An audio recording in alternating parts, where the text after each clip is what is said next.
Heavyweight battle whenever you play the Saints. Big time opponent. You know, those guys come out and they're ready to play. We talked about it early in the week. Said Drew Brees is going to end the game with 300 yards, and he did. You can never give up. You never stop playing with these guys, and our guys did a nice job of fighting, standing in the fight, maintaining the lead, and getting the win.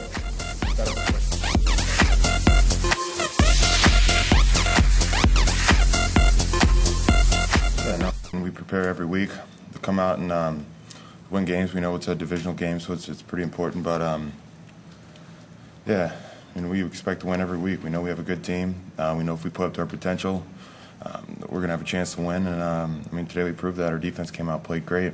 Offensively, we were able to get some points on the board early, and you know, at the end, it was great to see the defense really step up because, you know, I mean, Drew Brees is gonna make a push regardless. But yeah, I mean, our guys played a great game.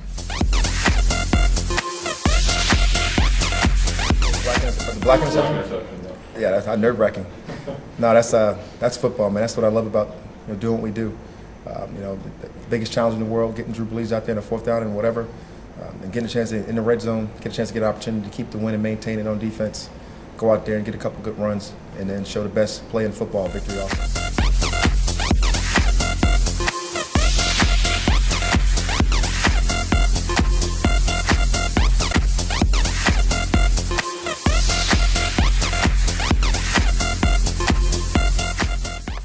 Welcome into the Pewter Plank Recap here on Pewter Plank Radio Network. I am Assistant Editor Josh Hill, telling you all the good news from Bucs Nation and what's good in the Bucs universe. What's trending right now, you ask? A 26-20 win over the New Orleans Saints in Tampa to make the Bucs 2-0 in the division, make them 1-0 against the Saints, and it's the first win at home against the Saints in the Morris Freeman era. 26-20 was the final score. Let's take you through some game recap real quick. Patrik Nohe, the editor at the Pewter Plank, is going to join me later. We are going to go back and forth about not only the Bucs, but the officiating and some things that we saw around the NFL that kind of puzzled us and intrigued us and amused us, like the Jim Schwartz-Jim Harbaugh fight. How can you not be amused by that? Or disgusted, depending on who you are. Me and Patrick, you'll get how we feel about that in just a bit when he joins me. But let's recap what happened in Tampa on Sunday. The Bucs struck first, and I said it when it happened. This is how the Atlanta Falcons game started. The Bucs strike first, 3-0. Connor Barth from 48 yards out at the 8:19 mark in the first quarter. But then Drew Brees was Drew Brees. He hits Marquise Colston from 38 yards out. That makes it 7-3 Saints on top of the Bucs. Flip over to the second quarter, and it was the start of good things for Tampa Bay. Aurelius Ben, 65 yards from Josh Freeman, made it 10-7. Then Barth added on a field goal, a 42-yard field goal at the 5:26 mark to make it 13-7. And then Preston Parker, he's a favorite around here at the Pewter Plank, 19 yards out from Josh Freeman. That makes it 20-7. That was at the 3:40 mark before halftime. And then the Bucs kind of had a little brain fart mentally on defense where they let Drew Brees run about the length of the field, or run his offense the length of the field. They get a field goal before halftime to make it 20-10. But key stat in the first half, 3 New Orleans Saints turnovers in the second quarter. They were huge. Tenard Jackson said, "Welcome back. I'm here. I'm going to pick you off." He gets one. E.J. Biggers got in on the action, and then there was a fumble. So 3 turnovers for the Saints in the first half. Those were very, very big, and they ended up being the difference. Now, second half. The Saints, they make it a one-possession game on a John Casey 24-yard field goal at the 3:18 mark. So you go about the whole length of the third quarter without allowing any points, but then again, not scoring any points. But the Bucs take that field goal right back when Connor Barth hits it from 42 at the 35-second mark in the third quarter. It's 23-13. And then on a drive a lot of people thought ended in big-time controversy. Some say it was a pass interference call. Not a lot of people say it wasn't a pass interference call. It was pretty obvious that it was a blown call. It was not pass interference. You can't call that. It boggled my mind. And that's when I thought this is where it's going to start for the Bucs, because Mark Ingram, the rookie, runs it out from 12 yards. makes it 23-20. But then you get some interesting developments going on. You have Josh Freeman not leading so many successful drives. Drew Brees leading a lot of successful drives. What do? The Saints drive down the field at the end of the game like they always do. They did it last week against the Panthers. They've done it numerous times in the Drew Brees era in New Orleans. Textbook. It happens all the time. We see this. It's the Saints. It's almost like it's clockwork. 4th and goal inside of the Bucs 20. Going for it. What do? Drew Brees throws into the end zone. Goes for the win. But what happens? A little wrench gets thrown in by who? Quincy Black. He intercepts it. Ends the drive dead. Tampa Bay never gives up the ball again. They hit a field goal in between that and the previous drive by the Saints, which makes the score 26-20, the final. Big day by Josh Freeman. He goes 300 plus, 301, 2 touchdowns, no interceptions. He threw the ball 41 times.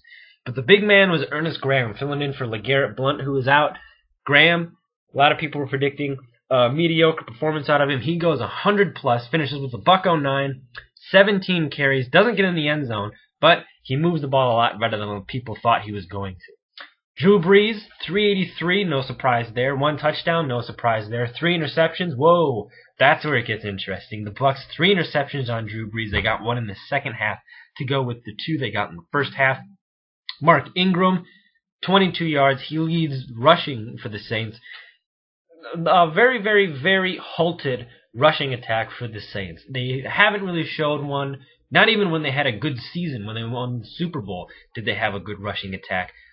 22 yards for Ingram. Brees finishes in second on the stat sheet with 21 yards. And then Sproles with 16 and Pierre Thomas with 11. So big names, not a lot of big production for the New Orleans Saints. Through the air, and I said this pregame, Tampa needs to play them the way they played the Falcons, where they let 2 receivers go 100 plus, 115 plus, mind you, and still win the game. I said they needed to keep them out of the end zone. They did that for the most part. Jimmy Graham, the tight end, goes 7 catches for 124 yards for the Saints, no touchdowns. Marquise Colston, 7 catches, 118 yards, 1 touchdown. It was the touchdown that came in the first quarter. It was actually the one of 2 touchdowns the Saints had.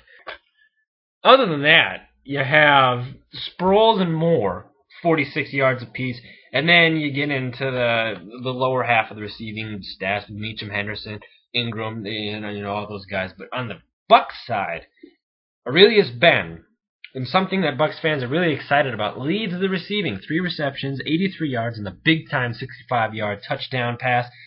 Mike Williams, 59 yards out of the end zone, but for some reason, he's not breaking out the way that we thought he would. This was supposed to be a breakout game. It didn't happen. Desmond Briscoe, 49 yards. Winslow had 40. Preston Parker, he's a favorite here at the Pewter Plank, 32 yards on 2 catches and gets that big touchdown from 19 yards out. That pretty much sums up the day receiving for the Buccaneers. Then defensively, the Bucs had a great game. Even when you look at how they could have had a game against the Saints. It could have went either way. They could have just absolutely collapsed and let themselves be mentally exhausted from the loss last week, but they didn't do that. They pick off Drew Brees 3 times, twice in the first half, once in the second half. Tenard Jackson gets the first pick. E.J. Biggers gets the second pick, and then Quincy Black with the big-time pick gets that one in the fourth quarter, ends the drive, and basically ends the game. But there was also a fumble that was recovered by Daquan Bowers in the second quarter, in the first half. 4 turnovers total for the Bucs. That's great, especially considering they didn't turn the ball over at all, which is even greater when you consider the week that they had last week. So defensively, really solid game in terms of getting turnovers and being able to outsmart the New Orleans Saints. Now, a lot of people are going to say, oh, the Saints, they're having problems because they didn't have their head coach. In case you missed it, Sean Payton on probably what was it, like the first or second play of the Saints' first drive, which was the second drive of the game. Jimmy Graham gets tackled out of bounds and he goes into Sean Payton's knee, partially breaks his leg, tears his MCL. He's going to have surgery on that. He tried to coach the rest of the game from the bench. He was going to go up to the press box. He couldn't do it. He was in too much pain. He had to leave. Turns out he finished the game in the locker room watching and advising however Sean Payton decided to advise. That can be an excuse, but the Saints, they're led by Drew Brees, and Drew Brees was beat by this Buccaneers defense 4 times. 3 times on him, 1 time it was on Pierre Thomas, who fumbled the football. Sean Payton being out aside, the Bucs defense, they beat this team. You can hate on them, you can say that they didn't do it, you can say whatever you want. Tampa Bay beat the Saints on defense, and that's what counts. Did they beat them in glorious, spectacular fashion? No. Could have it been cleaner? Yes. Was it a win? Yeah. It was a win. You can't apologize for it, especially when you beat the New Orleans Saints and you're now a half a game in first place in the NFC South. I'm going to be joined by Patrik Nohe, the editor at thepewterplank.com. We're going to be talking about the game that just transpired between the Saints and the Buccaneers, where the Bucs, the good guys, came out on top 26-20. We'll also be talking about some other things we saw in the NFL today that piqued our interest, like the Jim Schwartz-Jim Harbaugh fight, which is no doubt a talker throughout the sports world. Whether or not it's going to be overblown, we discussed that. Also, talk about next week's matchup against the Chicago Bears to go across the pond. Did we bust out the accents? Find out next, and Patrik Nohe joins me on the Pewter Plank Recap here on Pewter Plank Radio Network. Keep making noise! Keep making noise! Yeah! Here we go now! Here we go now! Here we go now! Welcome back to the Pewter Plank Recap on Pewter Plank Radio Network, and we're joined by editor at thepewterplank.com, Patrik Nohe. He's going to be talking to me and all of you about the wonderful win Tampa Bay was able to get away with on Sunday against the New Orleans Saints. How you doing today, Patrik? I'm doing really well, and I like the way you put it, get away with, because, as well as the Bucs played, they certainly had a few things go their way. They didn't play their best game. They didn't leave their best football out on the field, but they certainly didn't come away with the win. And I'll just say from the standpoint of the site, I certainly wrote a pessimistic article this morning about why I thought they were going to lose. And I'm happy to be wrong about that. I mean, I'm really happy Ernest Graham is currently making me dine on the crow. Well, yeah, let's talk about Ernest Graham for a second. I mean, he comes in for LeGarrette Blount, and it looks like it's going to be a terrible matchup. I mean, when it was announced that Graham was going to start, my initial reaction was, okay, he's going to get, maybe 50, 60 yards and move the football. But did you expect him to go over 100 yards and have the kind of game that he had today? No, absolutely not. I mean, I thought that first drive or two was pretty much indicative of what we were going to see of him. I mean, he hit the line, he didn't get anything out of it, maybe a yard or two per carry. This is what we're going to expect out of the Bucs run game. They just need to keep this tape honest, like, hey, we're still going to do this even though we don't have our guy in here. And give Ernest Graham a lot of credit. I mean, story of his career. Nobody gave him much of a shot, and he came out and produced, and in a big way, and at an NFL level. And, I have to tip my hat to him. I really thought he did a great job. I did not expect him to be, 102 yards on 16 carries? That's fantastic. I mean, for a backup running back to come in with LeGarrette Blount on the bench and do that's exactly what the Bucs needed, and hats off to Ernest Graham. Without a doubt, he's my player of the week. Like Raheem Morris says, next man up. And it was 109 yards on 17 carries for Ernest Graham. But the guy who's getting all the credit, and deservedly so, is Josh Freeman. He finally had the statistical game that we all thought he was going to have. He finally goes over 300 yards passing. He throws 2 touchdowns, doesn't throw an interception. He impressed me in in terms of his playmaking skills and the way that he was able to lead the team down the stretch and avoid what happened last week. What did you see out of Josh Freeman that either impressed or underwhelmed you? Well, I mean, he did get off to another slow start. There were a number of passes in the first half that were a little off the mark, and he didn't look like I don't want to say vintage Josh Freeman because he's so young, but just the Josh Freeman that we've all sort of known to grow and love. But he did really turn around in the second half. He made the throws when he needed to make them. And one of the things that I think is really underrated amongst NFL quarterbacks, he was opportunistic. Meaning when the Saints gave him something, he took it. And that really is, that's a quality that not all quarterbacks seem to possess. So, that's worth noting. I think Josh Freeman was opportunistic. He was consistent when he needed to be. I mean, yes, there's things that any quarterback can look at and say, I need to improve on. but best start of the year for sure for Freeman. Demonstrated a lot of leadership we knew he was capable of.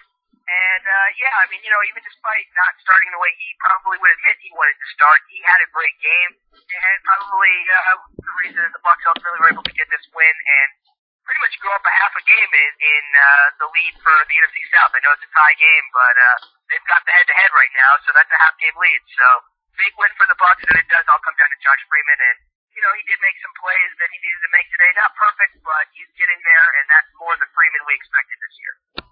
And, of course, today saw the return of Tenard Jackson to the lineup, and what better way to announce his presence back on this defense than intercepting Drew Brees. And actually, intercepting Drew Brees is something the defense did 3 times today.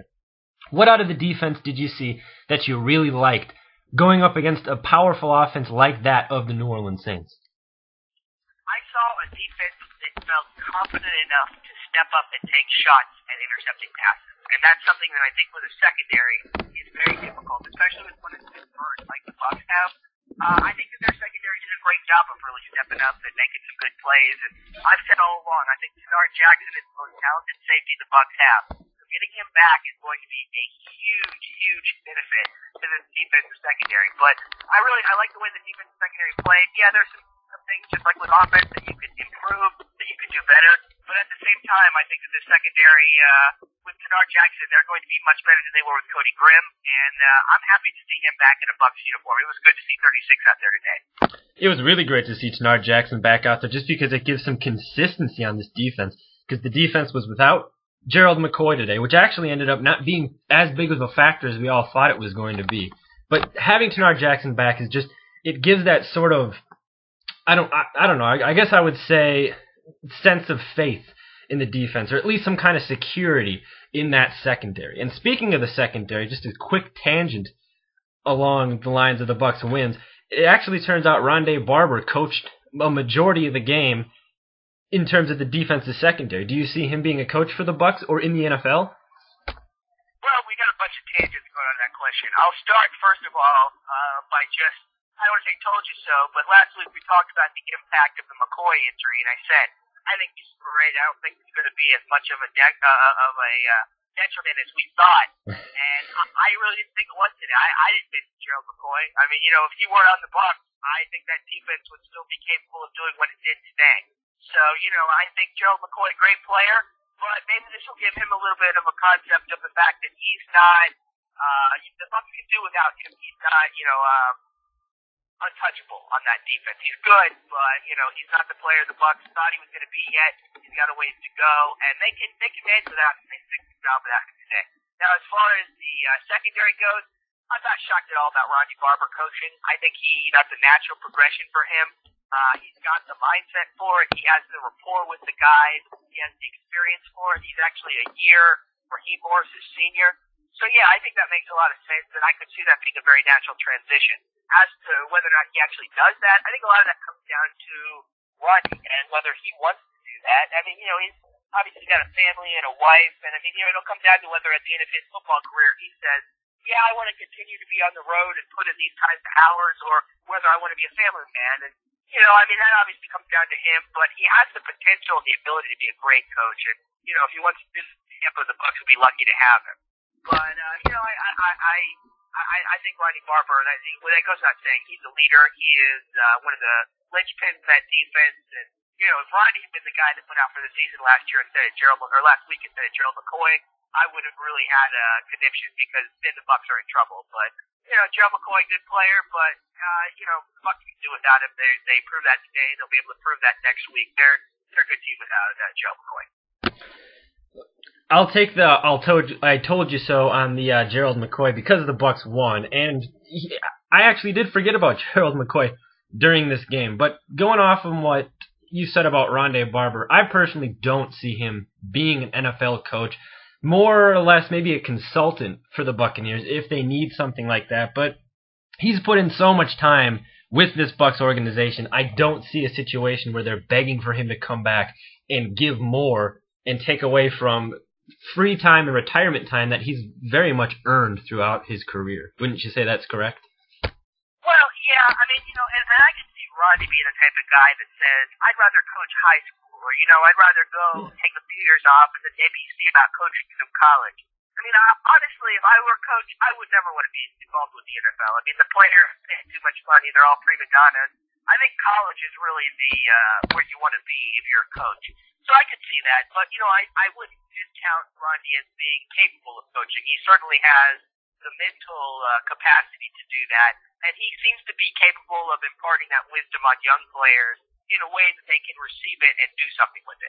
And that really, that's underrated, Like, it's one thing to be able to have the information, it's another to be able to impart it in a way that players actually embrace it and do something with it. And Rodney seems to have that, in droves.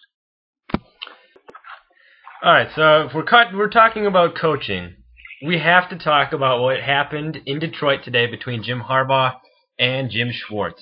They go at it. Are you surprised that these two guys that are very animated would go after each other like this, especially after what you saw out of Harbaugh last week? It's funny. I actually had that conversation. We watched the replay 3 or 4 different times where I was watching the game today.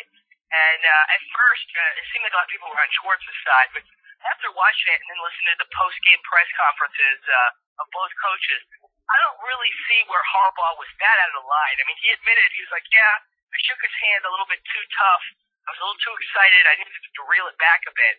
But when you watch the replay, I mean, it's a young coach in his first season getting a win over a 5-0 team and being just legitimately exuberant over that. I'm not going to fault him for that. I really thought Schwartz was the one that acted inappropriately.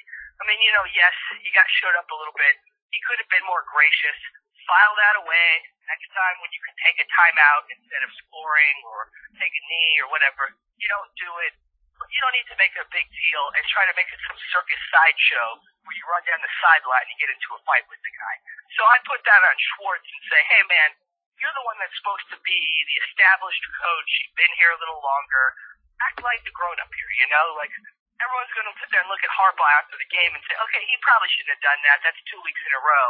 But when you go ahead and you drop down to that level, then it's no longer about him, it's about both of you. And I just don't see how that's a good thing for the Lions. So, I don't really hold it against Harbaugh. He was excited. It was a moment of emotion for him.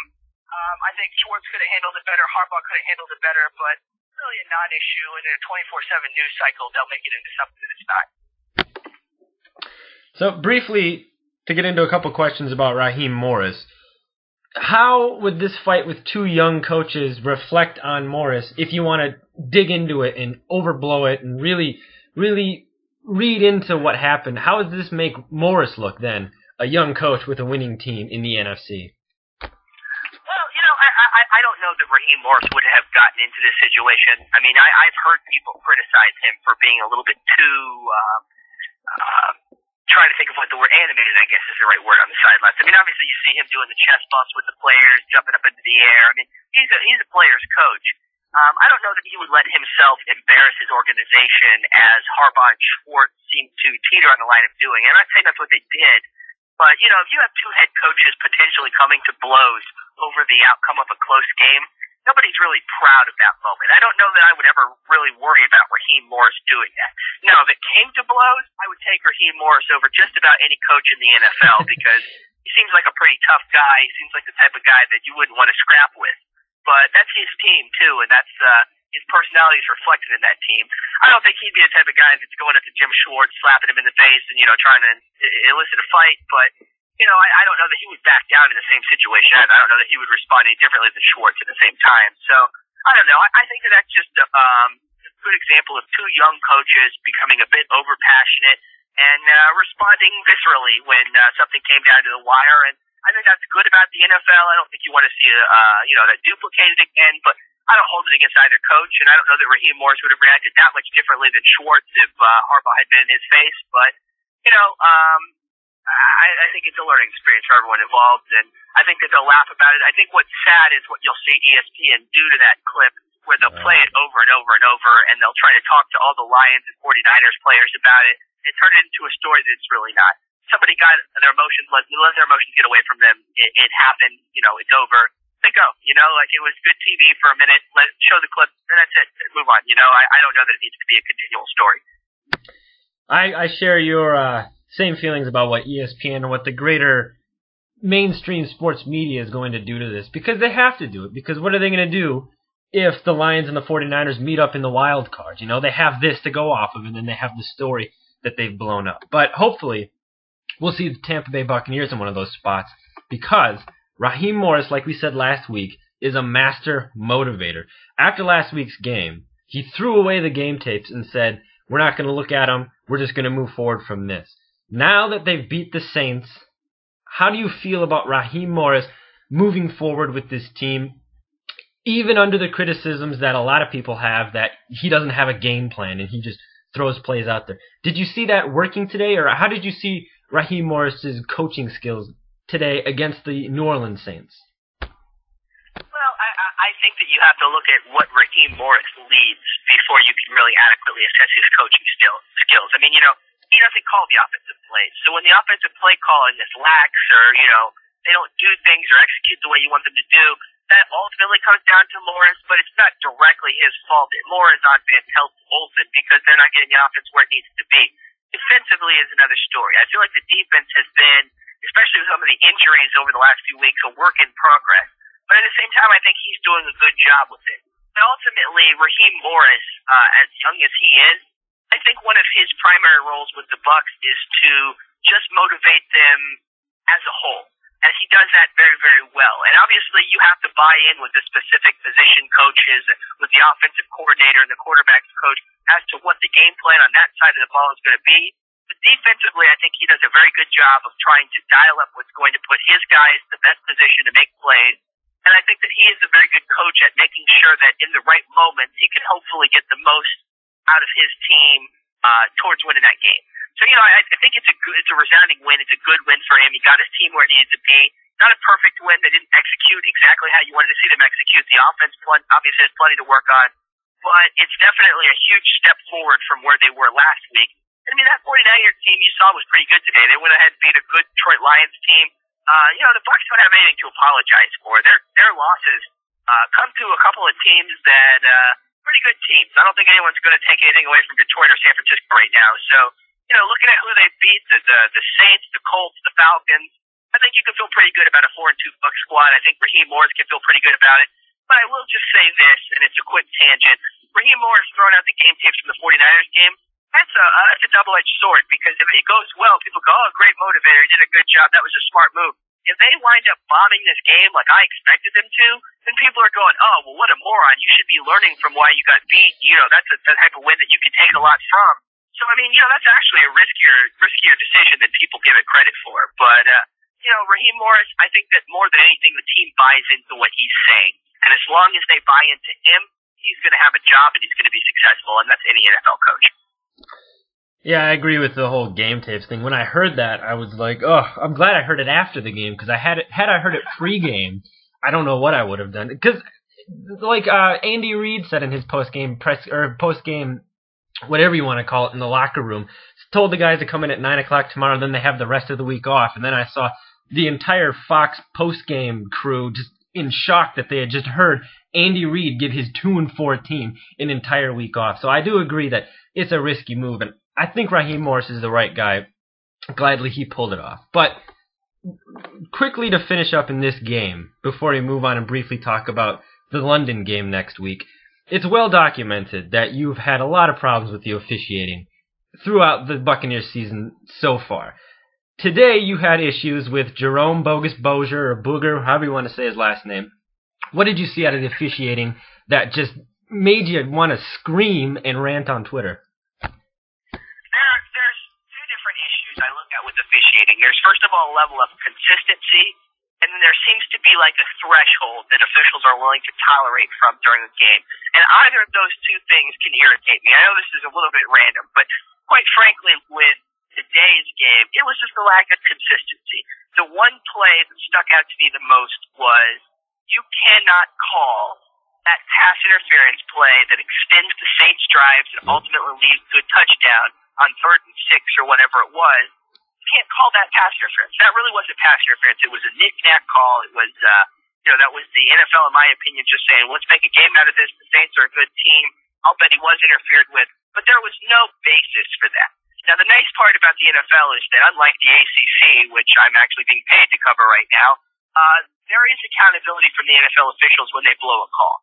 ACC has pretty much admitted that this season they've blown over 30 calls in their various football games through about 6 weeks of the season, and nothing will happen to those officials. You will see Ron Cherry on the sideline of an ACC game leading a horribly officiated matchup next season because they don't have anything to worry about. These NFL officials do, so some of these calls, they will come back and say, hey, guys, this was pretty terrible. But, I mean, my problem is just the consistency. If you're going to call a bad penalty, be consistent. Like, if your threshold for penalties is low, it's fine. At least it needs to be consistent. But if you have a low threshold and you're inconsistent, then in my book, you're a bad official, and that's what we saw today. There were plenty of holds on the Saints that didn't get called, plenty of holds on the Bucs that did, plenty of pass interference penalties, illegal contact penalties that didn't get called on the Saints, that did get called on the Bucs. I just want consistency, and that's really my biggest issue. And today, I felt like the entire balance of the game was swung on one bad pass interference penalty that let the Saints make it a one-score game at the end of the second half, and I just really wasn't prepared to allow that. That's where the NFL, I think, needs to step in and say, hey, I think a bad call affected the competitive balance of a game, and there needs to be some level of accountability, which fortunately there is. But today was a perfect example of that. That last pass interference was not a pass interference. I have to agree again with the officiating. It's just, I hate to be the guy that says, oh, the refs are doing it. But in the Colts game, then this game too, it's just, when you see a bad call, that, like you said, it messes with the competitive edge of the game. When you can't do anything about it except just yell at the TV or yell when you're at the game, it's very infuriating. And I understand, and a lot of people out there also understand how you feel about the refs, and they share the same angst. But let's end on a positive note when talking. You're exactly right. Bucs fans shouldn't feel like that's complaining like a homer. That's a legitimate complaint because that is now 2 out of the last 3 weeks that some calls have gone against the Bucs that they didn't get the other way, and that isn't fair. I mean, that's just that's inconsistency. That's something that needs to be addressed. I mean, you're dead on. I think a lot of Bucs fans have felt that way, and you're right. I mean, it's something that needs to be addressed when it does affect the competitive outcome of a game. And I've actually heard people in the short amount of time since the game has ended say that, oh, the Bucs got it back on the third down catch that Desmond Briscoe had. What would you say to the people that say that the Bucs got it back on what was obviously a catch by the definition of the rule book in the NFL? But what would you say to people that say the Bucs got it back on that third down catch? Well, the NFL is great at hiding behind a literal interpretation of the rule book. I mean, it's a tough call, so we're just going to go by the most rigid interpretation of the rules possible. And because of that, it was or wasn't, X play. And that was a perfect example today. Was it a catch? I don't know. Honestly, if you had to ask me, and, my admission into heaven, per se, were on the basis of that answer, I'd probably tell you I don't know for sure it was a catch. But based on the information and evidence that the replay officials had, and with the call on the field being a catch, there was no conclusive evidence to the contrary. And that's what you have to look at. And that's where I don't mind if that's the call. If it's like we don't have enough information to overturn it, fine, that's okay. It's just when it's an inconsistent application of the rules that it bothers me.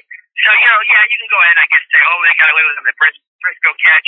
You can really more fault that as the on-field ruling was what caused that more so than the replay, because there was no conclusive evidence one way or another that the ball had been caught. But I don't buy into that because there were holds, illegal contacts, pass interferences all day against the Bucs that the Saints didn't have to worry about.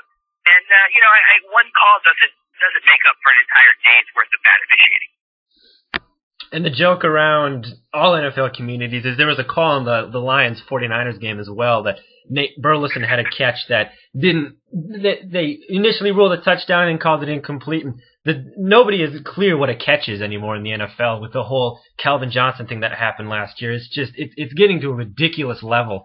They just need to go back and say, this is a catch, this isn't a catch. Then we can avoid all of this controversy, conspiracy stuff. Saying that call was just making up for Detroit's bailout. I don't know. No, I feel bad for Detroit. I mean, that literally is twice that they've had that same exact play go down, and they haven't gotten any credit for it. It's like, at some point, I agree with you, the NFL needs to just take common sense into account and say, you know what, if there wasn't a net inappropriately placed at that player's feet today, there's no issue with that catch. That's a catch, 100% a catch. You know, there was no defender that was making a play on that ball. There was no way that guy was dropping that catch. But they're still going to call it incomplete by the rigid interpretation of the rules. And, you know, that's great if you want to hide behind it. But I do feel for Detroit, and I might be in the minority with Tampa fans. I don't hold anything against Detroit. I wish them the best. Lord knows they've had a tough time the last 2 decades. So, you know, I feel bad when they get a call like that goes against them. Well, let's talk. Yeah, anything that goes against the Niners is after last week is going to be good in my book. But let's. You know what? 45 plus. Yeah, you don't get any calls the rest of the year. Finishing off with the New Orleans Saints game, there's 2 big-time plays that are going to be cited and shown in the highlight clips. One was the touchdown pass to Aurelius Ben, and the other was the Quincy Black interception that basically sealed the deal for the Bucs. Which one of those plays to you was the bigger play in the game in terms of it had the most to do with the outcome? That's really tough. As far as it had the most to do with the outcome, it probably was the Black play, because if he doesn't take that ball off, I mean, a lot of things could go differently there. But as per what might be more indicative of who's going to be better in the future for the Bucs, I think it was the Aurelius Ben play.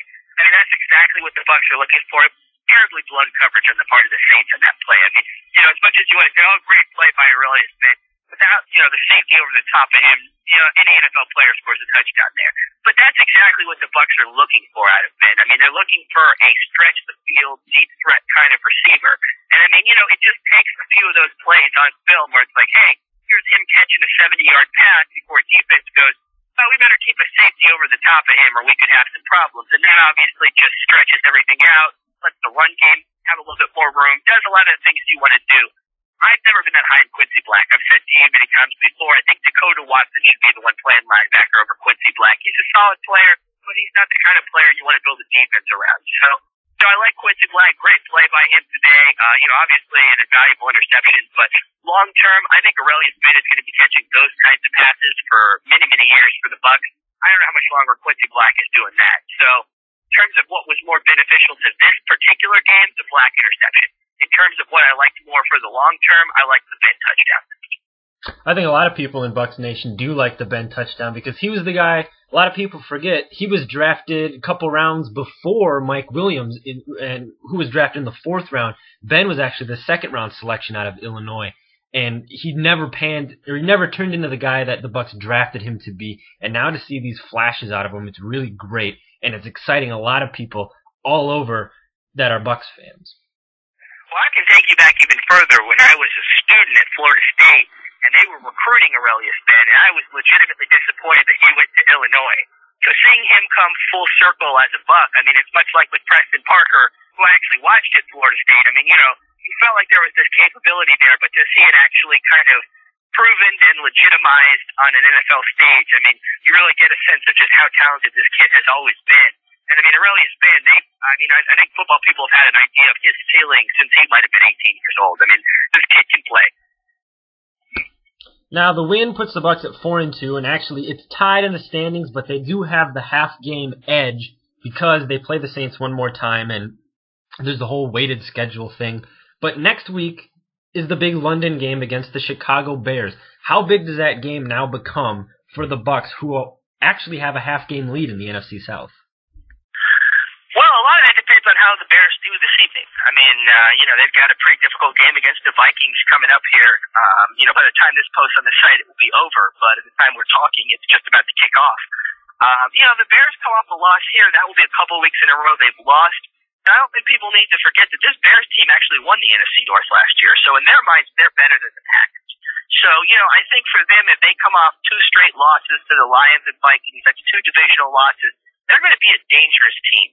And I don't think the Bucs should discount that fact because the Bears have some weapons. They've got a good team. Obviously, they were good enough to win the North last year. They haven't lost much. They haven't changed much on that team. You know, if they lose, they could be a team that really comes out swinging and reckless and dangerous in the worst kind of way for an NFL competitor. So, you know, I think the Bucs need to be careful about that. Obviously, they're both disadvantaged by having to go travel overseas and go to a game in London and do all of the BS that comes with that. But, I think the Bucs just need to be very careful. They can beat this Bears team, but this Bears team can beat them too. It's one of those opponents you have to respect going into the matchup. And if you play the game you're supposed to play and you execute how you want to execute, you can probably win that game. But, if you don't dictate the tempo and if you're not the ones that are really imposing your will on the opposing team, then it's not going to go well for you. And the Bears have just as much as the Bucs have the potential to roll the Bears have the potential to roll the Bucs. So I will be interested to see how that game turns out.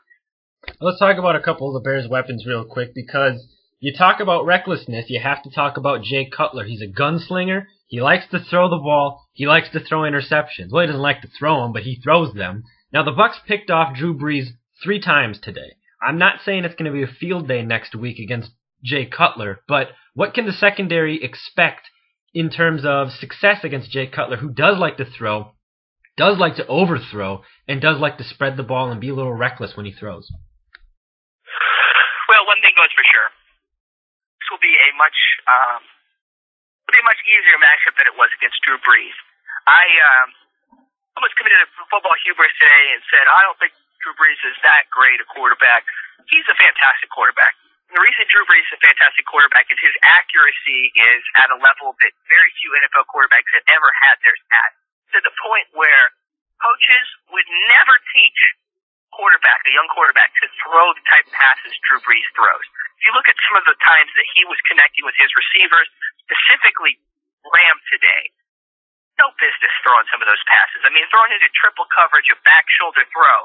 But he has confidence that he can put it there, and he does, and it gets there. Jay Cutler has that level of confidence. He just doesn't have the level of accuracy to match it, which is going to work to the Bucs' advantage, because obviously the Bucs had some success against an extremely accurate quarterback in Drew Brees today. But Jay Cutler, who's willing to take a few more chances and leave a few things up to the fates, that's really not going to pay off for him. If the Bucs are just able to stay disciplined, stay in position, they're going to have a good day against a quarterback like Jay Cutler, who is willing to be a lot more nonchalant with some of his throws and really force some of the passes that maybe shouldn't be forced.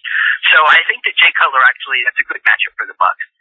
Whereas Drew Brees, he'll make some of the tougher throws. Jay Cutler, he'll leave some of them out there for you to really take and turn around on you. I mean, he's thrown 25 picks a couple times for a reason. Now, Jay Cutler, we know, is a wild card in this. Either he can be on his game or he can be completely crazy in terms of interceptions. But what about this Bucs run defense next week? We saw them shut down Michael Turner in a way we haven't seen the Bucs shut down Michael Turner before. But then they let Frank Gore run wild. Now they did shut down a Saints run game, but the Saints really don't have a run game. Matt Forte is going up against this defense next week. He's had a couple good games this season. What should we expect out of the Bucs next week in terms of their run defense? Well, I think Matt Forte, you need to first of all get out of your mind the Michael Turner modus operandi of running backs. I mean, Matt Forte is not the Michael Turner type. Now, Michael Turner is a great running back, but he's more the traditional lineup, batting between the tackles kind of back. When you get 25 carries, you're going to have 125 yards and a touchdown kind of guy. Matt Forte reminds me a little bit more of the Marshall Faulk kind of mold, where he is a multi-purpose back. They're going to split him out some. They're going to get him the ball in space. They're going to try to pitch it out to him, let him get the corner a little bit more. You're not just going to get, 20 runs between the tackles with Forte. You're going to get maybe 10 between the tackles, maybe 5 outside, maybe 5 passes to him, and then 10 plays where you don't know what the hell is going to happen. So, that's a much different way to game plan for a back like that. I think Matt Forte is the kind of back that can give the Bucs problems, but at the same time, I thought that Darren Sproles was that kind of back too. So obviously, I've been wrong a little bit. I think that as long as they game plan for him and they approach this Chicago Bears offense, and this is going to sound a little bit weird, but with the appropriate level of respect, and they understand what it's capable of and how they have to, execute to stop it, then they're going to be fine. It's just, if they come into this game with an overwhelming sense of confidence in themselves, like they did against the 49ers after they beat the Falcons, they go, we just beat the divisional team, we're on the right path, then they are going to get routed, because this Bears team is talented, but if you approach it correctly, I think you can beat them, and Forte's perfect. Beat Forte, the Bears are hapless. If you can't, then they're going to run wild. And Matt Forte actually did run kind of wild on the Saints when they played, but he ran wild in the passing game, so that's something that the Bucs will need to watch out for, is it not? Well, yeah, it is. And I mean, again, that's what I was kind of talking about today with Sproles. Is, the Bucs need to be able to shut down the just pure pure rushing attack with as few defenders as possible. If they can keep 4 guys in and shut down the traditional between the tackle rushing attack, that's great, because what it allows you to do is it allows you to devote your linebackers and secondary to backs, tight ends, wide receivers, and actually get the matchups you need. If you start to go one-on-one with some of those matchups, the Bears do have Roy Williams. He can really kind of take advantage of some of those bad matchups. Devin Hester has enough speed that if you get him one-on-one with the wrong guy, bad matchup. Matt Forte, if you get him with the wrong linebacker, Dakota Watson can cover Matt Forte. He's got the speed and agility to do that. But if you get Matt Forte on a linebacker that doesn't have the hips to cover him, then it's going to be a problem all day. And that's really what the Bucs are going to need to do. It all starts with being able to shut down the run at the point of attack with as few defenders as possible, so that when they start to get into their more nuanced offense and they start to, release tight ends, do some more exotic things, you don't have to keep 7, 8 men in the box. You can start to devote some more players into actually stopping, the pass, into going out into coverage, into doing a few more things. If you can confuse Jay Cutler, the Bears are in trouble. But they can establish the run, and he gets one-on-one, man-to-man coverage matchups with some of his receivers. It could be a long day for the Bucs. Now, you can't talk about the Bears without talking about their defense. It's been sort of a spotty defense all year. They've shown really good games where they shut down the Atlanta Falcons, but then they can't shut down the New Orleans Saints. Those are 2 teams that the Bucs had a pretty good day against. What do you see this offense doing against the monsters of the Midway next week in London? You know who the Bears defense reminds me of right now? And I love comparisons tonight, and I apologize ahead of time, but it reminds me of the Bucs right before they got long in the tooth. Because they've got still some potential, and they've got some great players, and they certainly have the name recognition on that unit. But when you look at the actual production this year and how they're playing and the way they can move laterally and what offenses do to attack them, they've lost a step. And I'm not, obviously I say that I've committed football hubris and watch the defense shut down the Bucs with no problem next week. But I do feel like if you watch over the course of this season for the Chicago Bears, they're not the defense they were 2-3 years ago when they were at the top of their game. And they're still getting credit from the national media like they are, but they're not. I mean, they're really not. I mean, even if you play fantasy football, you can see their fantasy stats and say, all right, they've dropped off a little bit. But, from an actual metrical standpoint and a statistical standpoint, they are giving up more. They're giving up more points. They're not quite as stout as they used to be. So, as much as I think people like to say, oh, this vaunted Bears defense, it's a bit of a media creation at this point. And the Bucs need to be ready to attack a good defense, but they're not playing a team like the Ravens or, one of those top tier defenses that are just going to absolutely stonewall you. So, I think the Bucs just need to execute their game plan. A lot of it will come down to whether or not LeGarrette Blount is healthy. If he's healthy, I really like what he's going to be able to do against that Bears front 7. If he's not, they're going to have to be a little more creative like this week. But, as you saw this week against a good Saints team, they were able to win without LeGarrette Blount. They were able to win without some of their better players. So clearly they've got the ability and the confidence. I don't think it's going to be too tall an order, but I think the Bears defense is overrated at this point. I would say the same, but I have a lot of people I know that follow the NFC North and the Vikings and the Bears and the Lions, so I tend to feel that I have some kind of inside track or inside knowledge on the Bears. They don't really scare me, but then again, neither did the Colts, and look, they gave us a run for the money too. So, but predictions. Well, we talked about the Colts. They were going to be a dangerous team. We were a little disappointed that the Bucs weren't able to overcome that anyways. But going into that game, you and I both had discussed already that this was still a team that had experienced success over a protracted period over the last decade.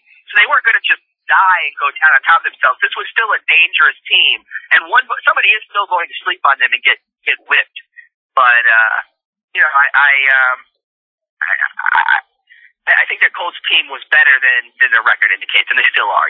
They're just a quarterback away from being the team that they were. All right, predictions, because you are 2-0 when doing our predictions. Because I'll let you stay with your pick that you made last Sunday about the Saints losing this week, even though you did put up the brilliant piece on the Pewter Plank from the pessimistic view. But next week against the Bears, who do you see winning, the Bucs or the Bears, and why? I hate to do this. I think the Bears will win next week. I think the Bears will have it. I think the Vikings are due tonight. This is a long-winded answer, I guess, but I think the Vikings are due tonight. I think that they'll probably, even if they don't win, they'll play the Bears tough. And I think next week Chicago will feel like they're in a position with Green Bay continuing to win and continue to look dominant, and the Detroit Lions, even despite losing today, continue to be on a successful track, where the Bears are going to feel like we need to come out and make a statement, and we need to really look good, and I think they're going to put in their best week of preparation. And honestly, I like the Bucs, and I think that they're great coming off of adversity, but I haven't seen this Buccaneers team really learn to handle success. And I want to see them learn to come off of a big win like the Saints game, and then the next week turn around and have a good week too. And I mean, we saw after they beat the Falcons, they turned around and got absolutely destroyed by the 49ers. There are a lot of extenuating circumstances, but I just don't trust this Bucs team quite yet to be able to put it together 2 weeks in a row after a very emotional and important divisional win, and then make a long flight to London and beat a veteran Bears team.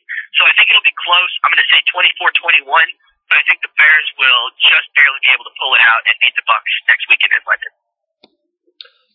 I'm kind of torn on this one, and it's not a position that I'm usually in. I'm usually very heavily in favor of choosing the Bucs, but for the very reasons that you brought up, I can see the Bucs losing this game next week. But I'm going to go with my gut here, and I'm going to say that the Bucs learned from the 49ers loss, learned what not to do after getting a very emotional and very big-time win, and they're going to go, and it's going to be a close game, I think. It'll be very close. I don't think it's going to be high scoring. I think the offenses are just going to be trying too hard to get something done, and it's either going to make defenses look better than they are, or the defenses are going to be that good. But I think in a low-scoring game, a game that finishes in the teens, the Bucs will win. But then again, I haven't picked against the Bucs in the last 5 years, I don't think, so we'll see who's right on that one. Yeah, I was going to say, don't break your streak, because I know that you are pretty consistent on picking those Bucs, and it seems to pretty much work out for the better. So I go ahead and pick the Bucs if I were you. I think they could go both ways. I do agree. I think that the offenses might get left in the States, but that'll be the issue of the week, I guess, on the site, is how do the Bucs handle success? I mean, you've seen them handle adversity, and they handle it well. But now that things are going well, and they're going to hear good things about themselves on NFL Network and ESPN about how they took the Saints to the end of the game, and they legitimately beat them, and there was no doubt about it, and this could be the best team in the NFC South. Now do you buy into it, or do you continue to be Youngry, as Raheem Morris has dubbed it, and do you go to London and you beat the Chicago team, and you're 5-2, and now you look even better? I mean, that's the real question, and it's what team does this Bucs team want to be? He's Patrik Nohe, the editor at thepewterplank.com. Check it out all next week. The best place to get your Bucs news. We're breaking down the Bears and the Bucs in London. It's the battle across the pond. Patrick, are we going to be here next week, hopefully discussing a Tampa Bay Buccaneers win? Absolutely. I've even heard a rumor that we might be breaking out some accents. All right. We'll have to see what happens with that next week. Patrick, you're always great. Thanks for being on. Have a good one, man. Have a good night. All right, you too. He's Patrik Nohe, editor at the Pewter Plank, and we'll be back to recap the recap. Welcome back to the Pewter Plank Recap on Pewter Plank Radio Network. Recapping the show that we had today. Great Bucs win, 26-20 over the New Orleans Saints. Recapped it in the first segment like we usually do. Had some input by me, assistant editor Josh Hill, but then we were joined by Patrik Nohe, the voice of reason, in what has become the best segment on the pewterplank.com. Patrik Nohe joins me. We talk about the game. We talked about other things around the NFL, like Jim Schwartz. We talked about the officiating and how much Patrick and myself and a lot of people around the NFL not too much in favor of what's happening with the officiating. But what are you going to do? We talk about that. So if you like to hear what we have to say about everything, check out segment number 2. We also break down the Bears game coming up next week. We're going to catch you on the flip side of that one here on the Pewter Plank Recap on Pewter Plank Radio Network. Hopefully recapping a win for the Tampa Bay Buccaneers. But as we know, they're not immortal. They're not even invincible. But we'll have to see how it turns out. It's Bears week. More importantly, it's London week on the pewterplank.com. Check it out. The Doctor's in the house on Wednesday. We've got great pieces in between them. We got the Friday Football Feast on Friday. The new piece by Patrick every game day where we pessimistically break down what's going to go wrong for the Buccaneers and then watch as he eats his words as the Tampa Bay Buccaneers completely pull the 180 from what Patrick thinks they're going to do. But that's a great piece. Check it out. pessimistic view of the Bucs. That comes out game days. Dr. Mark McKenna, Wednesdays. In between, then, we got a great staff on the Pewter Plank. We're breaking down the Bucs and the Bears. It's London week on the Pewter Plank Radio Network. We'll catch you on the flip side of hopefully a Bucs win next week. I'm Josh Hill, assistant editor at thepewterplank.com, and we'll see you next week on the Pewter Plank Recap here on Pewter Plank Radio.